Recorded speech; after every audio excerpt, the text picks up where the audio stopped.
আমাদের দেশের প্রধানমন্ত্রী আজকের একটি অনুষ্ঠানে বক্তব্য রাখতে গিয়ে নারীদের সুরক্ষা এবং নারীদের প্রতি বিভিন্ন সেক্টরে যে অত্যাচার বা শ্লীলতাহানি বা এই ধরনের নারী বিদ্বেষী ঘটনা ঘটে সে বিষয়ে বক্তব্য রাখতে গিয়ে তিনি বললেন যে নারীদেরকে যারা এরকম নোংরা ব্যবহার বা নারীদের যারা ধর্ষণ করে হত্যা করে এই ধরনের ঘটনা যে সমস্ত মানুষেরা ঘটায় তাদেরকে অবিলম্বে আইনের আওতায় এনে কঠিন থেকে কঠিন শাস্তি এবং মৃত্যুদণ্ড পর্যন্ত দেওয়া যেতে পারে এমন একটি কথা বলেছেন। এবং তার সঙ্গে আরও বলেছেন যে এই নোংরা কাজ করতে ওই ধর্ষককে যারা সহযোগিতা করে তাদেরকেও আইনের আওতায় এনে সর্বোচ্চ শাস্তি দেওয়া হোক। প্রধানমন্ত্রী যে কথাটি বলেছে এই কথাটি শুধু প্রধানমন্ত্রীর একার নয়, সমগ্র দেশবাসীর বক্তব্য। কিন্তু যারা ধর্ষক বা যারা এই ধরনের নোংরা কাজের সঙ্গে যুক্ত থাকে তারাও কিন্তু এই দেশের নাগরিক।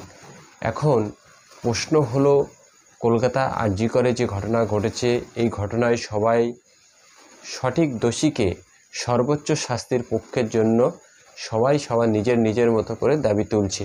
এখানে কোনো অবাস্তবতা বা কোনো বিরোধী মতামত বলে নেই। শাসক তিনিও দাবি তুলছেন অপরাধীর শাস্তি হোক, যারা বিরোধী শিবিরে রয়েছে তারাও দাবি তুলছে অপরাধীর শাস্তি হোক।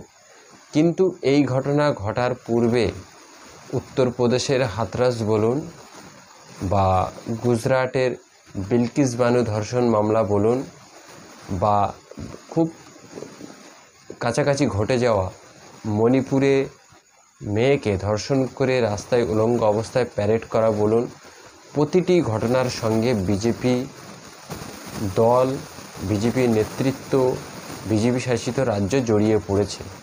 প্রধানমন্ত্রী যে কথাটি আজকে বলেছেন এই কথাটি যখন তিনি বলছেন তখন খুব রিসেন্ট যে ঘটনাগুলো ঘটে গেছে বিভিন্ন রাজ্যে সেই রাজ্যের কথাগুলো উল্লেখ করে তিনি যদি বলতেন যে এই ঘটনাগুলোরও শাস্তি দেওয়া হবে, পশ্চিমবঙ্গের কলকাতায় যেটা ঘটেছে সেটারও একই শাস্তি দেওয়া হবে, যেহেতু প্রত্যেকটা ঘটনা একই সেই জন্য প্রতিটি অপরাধীকে একই আইনের আওতায় এনে একইভাবে সাজা বা শাস্তি দেওয়া হবে, তাহলে বোঝা যেত যে প্রধানমন্ত্রী সহ বিজেপি নেতৃত্ববৃন্দ এইরকম নোংরা কাজের বিরোধিতা।